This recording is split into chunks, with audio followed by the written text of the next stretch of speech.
The Bag of Dreams. In the quiet town of Grendale, people had forgotten how to dream. Life was a pattern of waking up early, working all day, staring at glowing screens, and going to bed tired. Nights were empty, mornings were dull, and hope was missing. No one talked about magic anymore. Children no longer imagined becoming explorers, heroes, or dragon tamers. Adults forgot to wish for new beginnings. The stars shone above them every night, but no one looked up. People lived with their eyes down, always busy, always tired. But Milo was different. He was just 12, but his heart was full of color. Every night he dreamed, and every morning he remembered every single detail. His dreams were bright and strange, of flying whales, shadow forests, candy clouds, or silver trains that only appeared under moonlight. He carried something special on his back, a dusty red backpack he called his dream bag. Inside it was a notebook filled with his dreams. He wrote them all down as soon as he woke up. It was his way of keeping magic alive. His classmates thought he was odd. His teachers called him imaginative but distracted. But Milo didn't mind. He had a secret world inside him, and no one could take it away. Milo lived with his grandfather, Mr. Ellis, in a small brick house at the edge of town. His parents had moved to a big city years ago, chasing jobs and forgetting the old ways. His grandfather was different. Every night, Mr. Ellis told Milo a story before bed, strange, magical stories that felt like half-truths and half-wonders. Milo believed those stories. He believed that dreams could do more than just make you smile. He believed dreams could change the world. One Saturday, Milo went to the market with his grandfather. The market used to be alive with laughter and music, but now it was quiet. The fruits looked pale, the bread smelled flat, and the people moved like they were just going through the motions. Milo wandered into a forgotten corner where no one went. There, under the dim light, stood a single stall. An old woman with silver hair that glowed like moonlight sat behind it. She looked up and smiled softly. "Ah, a dreamer," she said. Milo froze. "How do you know?" The woman's eyes sparkled as she pointed to his backpack. "You carry more than pencils in there," she whispered. Milo nodded. "It's my dream bag," he said honestly. Her smile grew warmer. "The world needs your bag more than you know." She handed him a small brass key shaped like a crescent moon. "What's this for?" Milo asked. "To the room of lost wishes," she said. "You'll know when it's time." Then, before he could ask more, she and the stall vanished like smoke. The clouds above shifted, and for the first time in weeks, the sun peeked through. That night, Milo couldn't sleep. The key lay under his pillow, warm as if it held a heartbeat. At midnight, his room creaked. The wall rippled, and a door appeared. A door that had never been there before. Milo unlocked it with the brass key.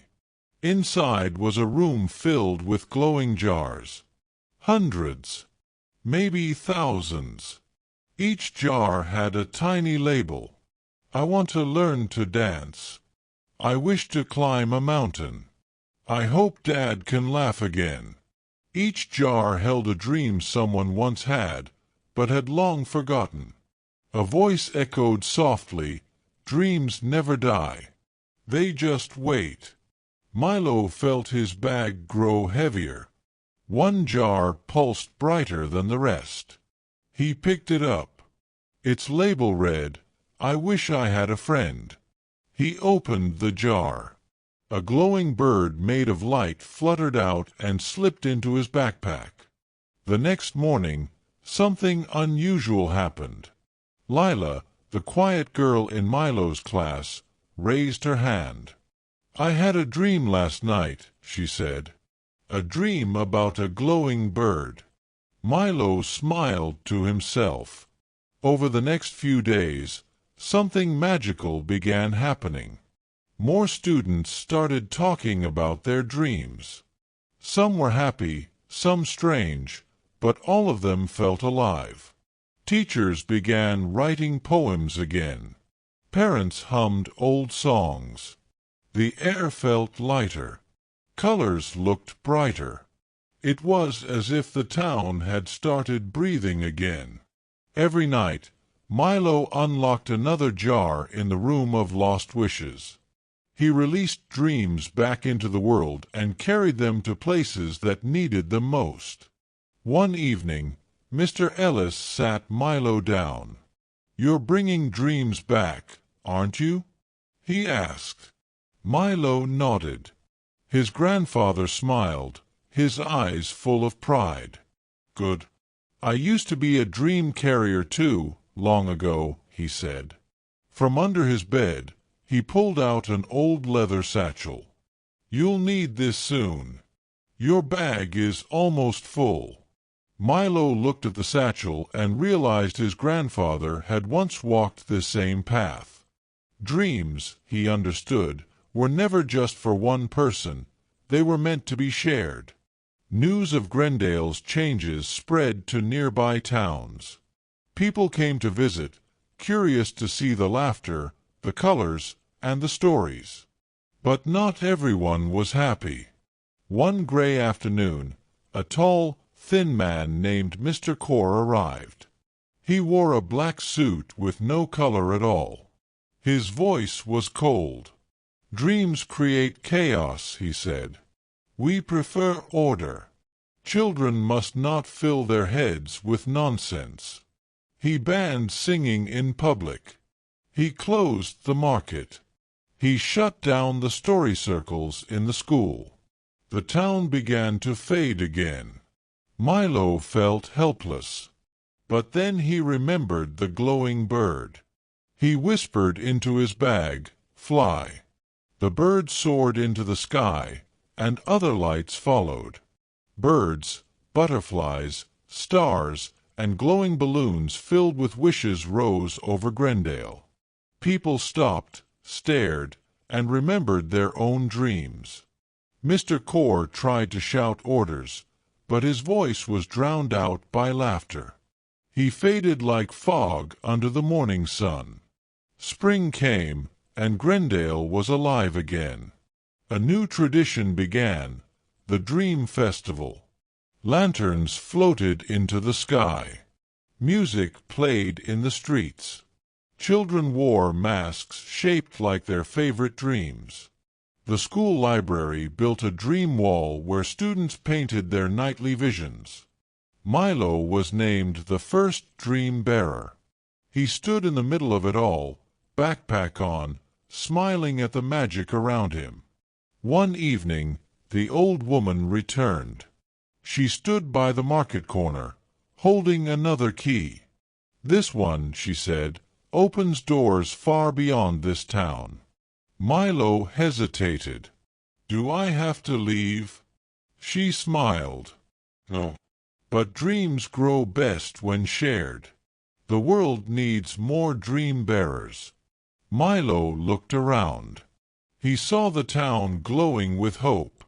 He took the key. "I'll go," he whispered. "But I'll come back." He hugged his grandfather, packed both bags, and stepped into the night. Wherever Milo walked, dreams followed. Years passed.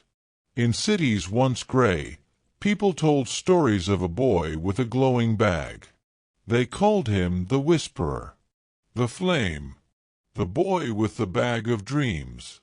He left dreams in train stations, in parks, in hospital rooms. He filled dull streets with color. But Milo never cared for titles. He cared only that people remembered how to dream.